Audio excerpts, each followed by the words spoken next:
Welcome to Love You Longmont. I'm Linda Bond, and one of the things I love most about Longmont is all the actual rocket scientists I meet. We're going to be talking today about STEAM Fest, which is a great opportunity for young people to learn about the sciences. We have some special guests today from TEKnologies. We have Austin Lazek and Brie Laffey. What great names. So that's perfect. Thank you for having us. And in fact, you guys are specialists in Legos. Yes. And what does Lego mean in Danish, I wonder? Actually, the word is legot, which means play good. So that translates, our company is called Play Well. So that's where we got that name. You heard it here. Now, Austin, you're in charge of the southern region of California. What does that mean that you do? So I work in Denver and Colorado Springs. So I manage the area. We are in schools, after-school programs. We do a lot of summer camps, workshops, birthday parties, all down in that region, all throughout Denver Public Schools, all through Aurora, and down in Castle Pines, Castle Rock, Parker, all over. We have instructors from all over. They're traveling. So they bring these big kits of Lego to schools, and we teach kids engineering through play. Now, Brie, your area is the northern part. Yeah, so Playwell got so big last year that we divided in half. So Austin runs everything basically south of I-70, and I run everything basically north of I-70. So I do all the Boulder, Longmont, Fort Collins, Loveland area. And yeah, same thing. We have these great educators, and they come to our schools, and they teach some kids some basic engineering and architecture, all using Lego. So it's lots of fun. And you schedule the teachers from outside of those school districts to come into the schools. Is that right? Right. So we hire our own teachers. Most of them have backgrounds in STEM fields, such as engineers and architects, or backgrounds in education and working with kids. And we train them in our thousands of Lego projects. And we schedule them to go to these different elementary schools, and they go teach after-school enrichment that kids get to sign up for, and just get to do a little bit more enrichment at the end of the school day. And they learn by putting their hands on Legos.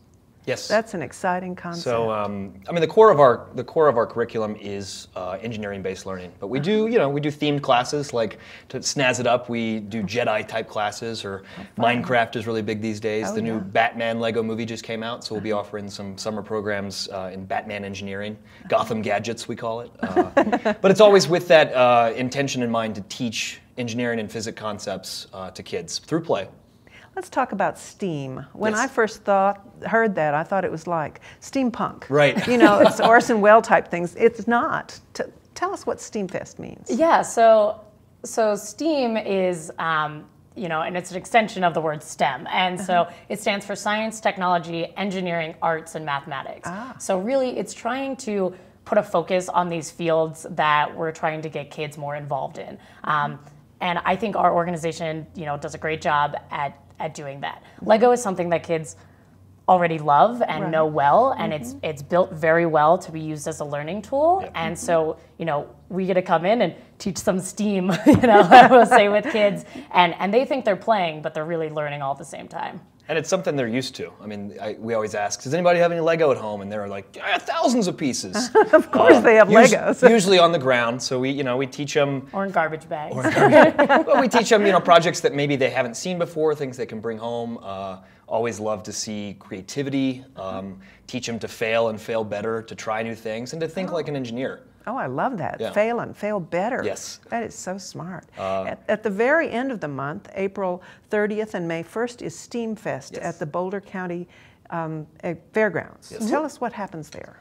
Sure. So, STEAM Fest is put on by Maker Boulder, and it's a huge festival that they do on the fairgrounds. It's got indoor activities, it's got outdoor activities, and families get tickets and come, and kids and adults alike get to learn more about these STEAM topics. And so, we're going to be there, obviously. Kids are going to be playing with Lego. We're going to be building some awesome creations and letting kids hands-on build and experience this. But, STEAM Fest also has other engineers that come, and they do 3D printing, and there's people that come and make jewelry and do t-shirt designs and all sorts of great things that, are just some quick examples and little takeaways that kids and families can get to get themselves more excited about, STEAM topics and engineering.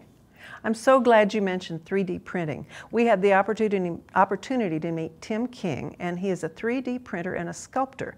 Let's look at that right now. All right. There are many wonderful things that happen at SteamFest. One of them is Tim King. I understand that his works are some of the most interesting to children who visit SteamFest. Tim, what you're holding is something traditional in sculpture. It is. So actually this is a sculpture that I worked on with children about 15 years ago here in Longmont, a large scale version in bronze, but we've used more of the current tools now so that I can work with smaller versions and let children actually get their hands onto this more recently. So traditionally that would be lost wax, and you Right. pour the wax into a mold. Right. Tell us about that process. So originally when we sculpted the larger ones in clay, then we made a mold. Like you said, we poured wax into that and cleaned up the wax, much like this little sculpture here. And then they go up to a foundry and they get cast in bronze. That process can be anywhere from 3 months to an entire year to work on a sculpture in that traditional process. Well, I love what you're doing and what kids love to see. So let's see some of the modern Okay, things. sounds great. So basically, Tell us about this. oh one. yeah. I can't walk past Oh right, can't walk past Peyton. So this sculpture, again, I started in clay a couple years ago and cast that in a mold using plaster and resin. This was covered in chocolate and it went to a festival in Denver. Afterwards, I melted the chocolate off, and then we have this copy so that we can keep in our own possession. Gosh, I wish he was still chocolate. Sounds good. Now, this machine is running. Tell us what's happening here. This is a large-scale 3D printer, and it's actually manufacturing a small version of Leanna, this little reading girl. And I have fed into it the digital design that I edited in the computer, and I can walk away and it will create additional copies of that for me instead of me having to go through that long process myself. So is this actually plastic that's coming out of here? Right, so on the side there's a roll of plastic that it looks like weed whacker wire. It's actually made out of cornstarch that feeds up through the print head, and then that melts it and places dots or lines of plastic, and it just builds it up. It's much like your printer at home, but instead of only printing in 2 dimensions, it adds a layer on top and continues to build it taller and taller. Oh, wonderful. And how big could this sculpture be? So if I enlarged it in the computer, I could actually make a version of her that's as tall as the inside of this box. But you start with the computer. Yes, I do. So this is an example of a drawing pad, and what I can do with this, again, is either start with a big ball of digital clay or a file that maybe I have scanned from another product like Leanna. And I can go in here and actually just draw on this and sketch as if it is clay. And what's really nice about this is I can continue to change it, and even better yet, I have an undo button, which is something I never had with traditional clay. I still love working with regular clay. The smell of it and the feel of it is important, but the idea is this is another tool, and at the right time in each project, you either go digital or you go traditional with practical clay. And as a digital version, you could send it to your 3D printer. Yes, exactly. And that's what I have for samples around the studio here, where I've been able to send maquettes or smaller sample versions, and then the client can see that. They can ask for adjustments. I can adjust it in here. I can print it again. I can show them before we still go to the foundry and eventually cast it in bronze. How wonderful. What will children see and have access to at SteamFest? So they will have access to a smaller version of a drawing tab or tablet, and they'll draw on that. They'll be looking at a laptop, much like this, but the screen will be next to them. They can start with a ball of digital clay. They can make a little monster. They can make, what I'm doing at the grade school now are eagles, because that's their mascot. So they can draw those out. And then we'll have a smaller 3D printer there, where it works exactly like the larger one, but you can only print something that's about a 5-inch cube. And that way they'll be able to see the process from beginning to end. So they'll be able to draw at SteamFest. They'll be able to kind of get the idea and get an introduction to 3D printing. And what they do with it, beyond there is, the sky's the limit for them and their parents. Well, I think the whole idea of SteamFest is the sky's the limit. Right. Why do you think it's important for you to be involved in this? You know, the creativity not only for myself to tie art and technology together, you know, is interesting to me, but to see what kids do with that, that's really where I feel the most successful, because I know that they will be the ones that take that to the next level. They'll be creating the 3D printers that are instantaneous or fast. Oh. You know, you won't have to wait all night for it to finish. The children that are playing with these things now will turn it into their own careers, and that's exciting to me. That's exciting to me too. Thank you so much, Tim. Thank you. I'm so excited that we're learning about STEAM Fest today, because I think it's a great opportunity for young people. But one of the things I think we forget is that not all of it is about technology. We went to the CSU Extension office and we met Deryn Davidson, and she is a horticulturist, and she's going to be at STEAM Fest, and she's going to show children something a little bit different. Deryn Davidson is the Boulder County Horticulture Extension Agent with CSU Extension. Now you have a little bit of a different take on what you all want to do at STEAM Fest. We do. So CSU Extension in Boulder County is partnering with our local office of the NRCS and the Boulder Valley and Longmont Soil Conservation District. And what we're looking to do is to sort of balance out some of the different sciences that participate in STEAM Fest and bring some of the sort of natural sciences or natural resources to it. So we're looking at botany and horticulture, some agricultural sciences, that sort of thing. And you have some things that the kids can make and take. We do, yeah. We're hoping to have some fun activities. So we're going to have different stations, everything from soil to how plants grow, irrigation, that sort of thing. But a few things that I have here today are focusing on pollinators, which are a very important part of all of this. So we call these pollinator pals. This is our little bee. That's very cute. So, you know, we'll have these chenille sticks. Kids can come to the station and just make them. We'll have some already made. We'll have instructions on how they can do it. So they go together pretty quickly. We have bees, butterflies, dragonflies.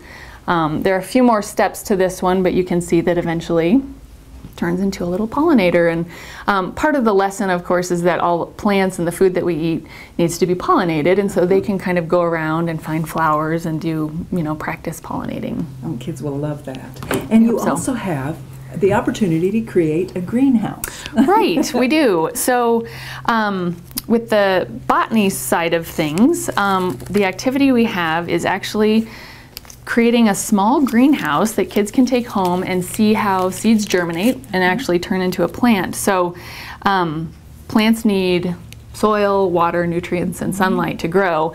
And in this tiny little sort of growth chamber, they can replicate all of that. So we take a cotton ball and get it wet, and that serves as our soil and our water. And then we have a pinto bean, is what we're going to give them. They simply drop it in there, seal it up, and then throughout the day they can, you know, hang it around their neck as a little necklace, and then when they get home they can hang it in a sunny window. And what they'll see over the course of about 5 to 7 days is germination take place. So you can see on the image there on the left, first the root shoot will come out, over time 2 leaves will come out, and then they can actually transplant it into a pot if they have access to that and grow their own pinto bean. And we like to tell the kids pinto beans are what refried beans are made out of, and that always kind of clicks for them. So another fun little activity that we'll have. Boy, I would love to wear that little greenhouse. You can certainly have this one. We will see you at STEAM Fest, where I will be germinating. I'm pretty proud of my little thing here, and I'm still wearing it, and it's germinated. I'm so excited about that. I know, it is exciting. I love this sculpture that you brought.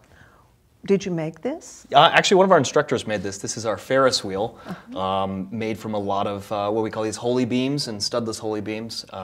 And so it's a direct drive. Here, I'll turn it on for you. You ready? I am ready. Need to get it going. That is wonderful. But yeah, we bring this to certain events, and like a lot of our motorized projects, it's just teach kids a simple concept like a direct drive going into it. And obviously this is more fun. It's very hypnotic. Stare into it for a while.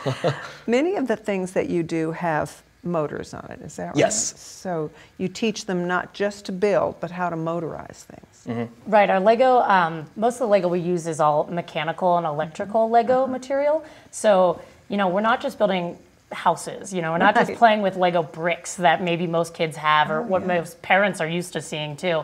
We bring all the gears and the axles and the belts and pulleys and really create real life machines in Lego versions. And so, you know, we'll build a car in class and we'll teach them about the axles that are on a car and then say, when you go outside and see cars, those real cars have axles too. And the kids are actually starting to realize that these hands-on Lego projects are real, you know, representations of the engineering behind real life things. Oh, how exciting.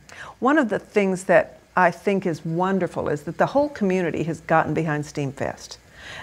It takes a lot of sponsors to run SteamFest and to make things like this happen and available for children. And one of the organizations here in town that does that is Sticker Giant. And we'd like to show you a little bit of why they think it's important. Not everyone can say that they're standing by the world's largest sticker ball, but I can. We're really pleased to be here at Sticker Giant, one of the sponsors of SteamFest. Jesse Freitas, thank you for showing us around. Yeah, welcome, Linda. Glad to have you here, and I'm excited to show you all around the factory today. Can I stick something on your sticker ball? Please do. There you go. All right, here we are in the Sticker Giant Command Center. This is where we're tracking all our data, our analytics, all our marketing tools that we're running. We're looking at real-time data on the site, conversions in the last 30 minutes. We also have our daily sales report. We're diving into kind of our funnel of how customers are using our site and also our paid search campaigns and how those are performing. These all lead people to our site where we sell custom stickers and labels, and we printed 1,114 miles of sticky substrate last year, and we made just over $10 million in revenue. All right, we are here in Sticker Giant's production facility here in Longmont, Colorado. We're standing kind of right where everything starts. We are just-in-time manufacturing. We get materials in this side right here. You can see all our materials lined up that are used to make our custom stickers and our product labels that we do. We also have all our laminate down there for those different products. So what happens for every order here is we print up large rolls of tons of jobs all at once on these printers here, and it kind of goes down the line to finishing. So we use a lot of technology. We are a digital printer. We do full color printing, and we get stickers and labels out fast. That's what we do. The only way we can do that is with the latest and greatest technology.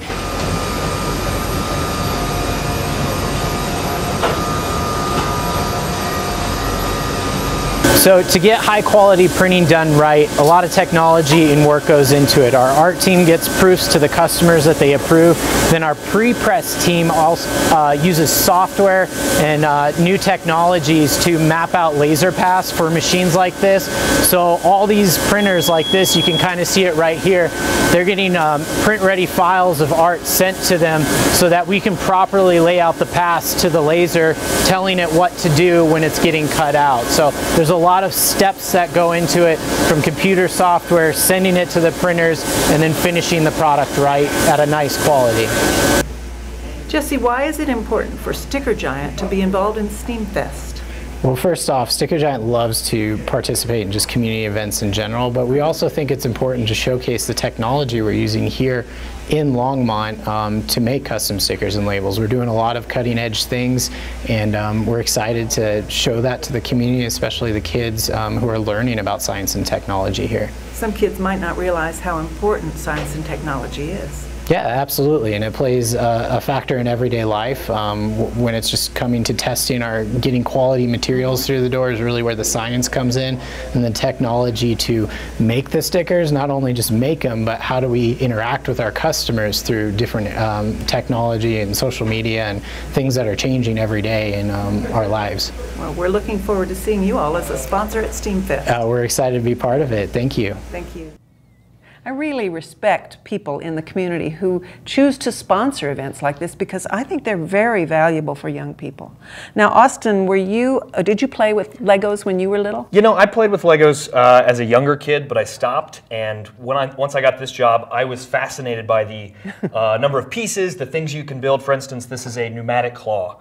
You are using a piston and a pump and a switch to actually close down on things. I don't mean to scare you with that. Now, can I push it? Yeah, so there's the switch. So we'll switch it back, and you'll pump that, to close it. And pneumatics means it's pushing air, Yes, is that right? so we're using that piston. You can actually even attach a pump to hold the air, so you could even open and close it with this switch. Oh, wow. We're using the pump right now, so I can pick up this little motorcycle that I built. So the amount of pieces, you know, our kits are about 20,000 pieces strong. Wow. At any time, we're bringing all those pieces into a classroom. So even though kids might have you know, Lego at home, they certainly don't have this many pieces. They often brag about having a lot, but I find that no one has. no one has what we have. No, but it's actually quite fascinating. So like this, for instance, this is our four-wheel drive car. We use different styles of gears. We might teach them different types of transmissions. So that'll be going using our electrical components. We teach them about, you know, how motors work, how meshing works with our certain types of gears, and like I said, different types of transmissions you might see there. And would, in a class, when kids do this, would this have just been parts and they would Absolutely. So you would start out, I would show them the finished project and say, hey, this is what we're going to build today. It might be a little challenging, but then I break it down for them and we sit in a circle and I show them how each part connects to the other. And then we work through it. Each day, each class, especially after school, we're about an hour and a half, and we build a project a day. And they might be different. You know, kids use their creativity and their imagination. We encourage that. Encourage failure, like I said earlier. You know, they're all little engineers, so we try to have them. You know, this is a cool project. This is one of our tanks. And so it does go a little slower, but we are using something called a worm gear that actually would be very hard to stop. Because it has, I don't understand this thing that's turning is the worm So the worm gear is actually in this worm gear housing or this box. And a worm gear actually only has one tooth. So we'll use this, uh-oh, the thread's falling off a little bit. Well, but it is made of Legos. Absolutely, and that's the greatest thing about class. You know, a kid will drive their car off a table and, you know, tears will come, but then you're like, it's good, you can rebuild it. Oh, I love that. It's always fun. So yeah, Brie will show you a little bit about. Yeah, I mean, some of our other projects, I mean, all of these are examples of what we build in our after-school classes and our summer camps. So I think this is personally one of my favorites. This is a mini walker, or he's actually a tripod walker. And so I'll turn it on, and you'll see how he moves. He's so cute. He's so cute, and that's why I love him. It's a big and hit. I tell the kids it's a tripod walker, and tripod in tri means 3. And so I say he has 3 legs. And they go, no, he doesn't. He only has 2 legs. I see 1 leg here and 1 leg here. And I was like, well, where's the 3rd leg? And so it teaches them that actually this plate here in the middle is the 3rd leg. Yep. And so this is a tripod walker, and it uses eccentric motion. And it teaches them about the gears on it. And then they get to build one of these and put it together. And they have little battles with their little tripod walkers. We always add challenges too to the project. And they have lots of fun with this one. And then this project over here is really just one of our helicopter projects, and it's pretty simple. It's just direct drive, and so it turns on. But I mean, this is a project that really teaches the kids a lot about balance and symmetry, because if they don't make their propeller arms the same length or the same weight, their helicopter is going to go like this, and it's going to be wobbly. And we encourage them to, you know, try different things and see how things work, and then teach them, you know, in real life, helicopters all have the same length of blades. And so, I mean, this is a project that a 5-year-old can do. Wow. And this is a project that a 5-year-old can have a lot of fun with and enjoy being in a classroom setting with other kids all building their really cool helicopters. And our instructors are fantastic. They meet the kids where they are. You know, you might find a 5-year-old that's really advanced, yes. Or a 7-year-old that might struggle a little bit, but we have classes from 5 to 13. Work even with middle school kids doing challenge projects. But our summer camps are situated where, you know, 5- and 6-year-olds will go for a 3-hour camp, and then in the afternoon we'll do 7 to 12. So your summer camps are located where? Yeah, so here in Longmont, we do camps with the Parks and Recreation, and so we have camps at the St. Vrain Memorial Building as well as the Creation Station. It's right down the street. And the Creation Station is, you know, right here on 4th Ave, right off Main Street. It's a great space that the library and the Parks and Rec use for different programs, and you know, we come and do our week-long camps there. So the kids can sign up to come for a Monday to Friday camp. Yep. In the summertime, where they get to build all of these things and much more and really learn and build on their curriculum throughout the week. And if you go to our website, play-well.org, camps all over Colorado. You might find one in your area all throughout the summer, from June to August. Will children see these things at STEAM Fest? Definitely. Yep. We're going to bring... Probably these specific projects as well. So at least some of it, we have tons more. You know, not enough time to demo everything we do with about 10,000 projects that we... Please, don't do that. Usually at SteamFest, actually, we have also an expansion table that we'll kind of set out with just a lot of bricks, and we're trying to let the kids kind of come free build on there too. And it's really cool. I've been to SteamFest for multiple years to watch what the kids build, and then other kids might come over and knock things down, and then other kids will build something else. And it's like this, you know, this collaborative effort throughout the day and the whole weekend of SteamFest to see like what gets created there. So that's so fun. When again is SteamFest? Yeah, so SteamFest is Saturday and Sunday, April 30th and May 1st at the Boulder County Fairgrounds. And I will be inside with the Lego, but there's lots of stuff going on all over at the fairgrounds. And I know that parents are going to love this too. I'm sure that there are a lot of parents who say, ooh, I want to play with this as well. Absolutely. You know, the adult Lego community is pretty vast, especially in Colorado. Love to see people that love Lego.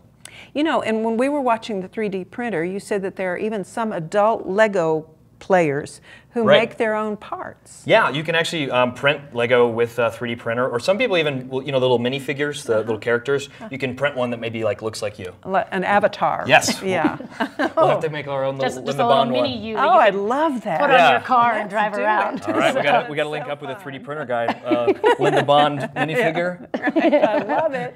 I just love it. Thank you all so much. Thank you for having us. Brie, we really appreciate it. Thank you for coming from Playwell Technologies. Say that website again. Play-well.org. Yeah, so it's Playwell, it's play-well.org. And you can find all the information about our programs, our camps, you know, projects, and you know, just the mission behind our organization. Contact info as well if you want to. We do workshops, birthday parties, adult parties. You know, if you guys, if any adults want to play with some Lego. Thing, yeah, so much that you can't resist it. Oh, it's so fun. You'll oh, switch there that switch. it is. There you go. There. And thank you all for bringing the wonderful Ferris wheel. Absolutely. That was some fine art. Lego art. We'll bring that to the fairgrounds as well. We also want to thank Arts Longmont for giving us the art this time. This is by Diane Woods. Both of the paintings, they're very lovely, and we appreciate it very much. We will see you at SteamFest at the end of the month. Love you, Longmont. Can you smile and say it? Longmont. Love you, Longmont. Love you,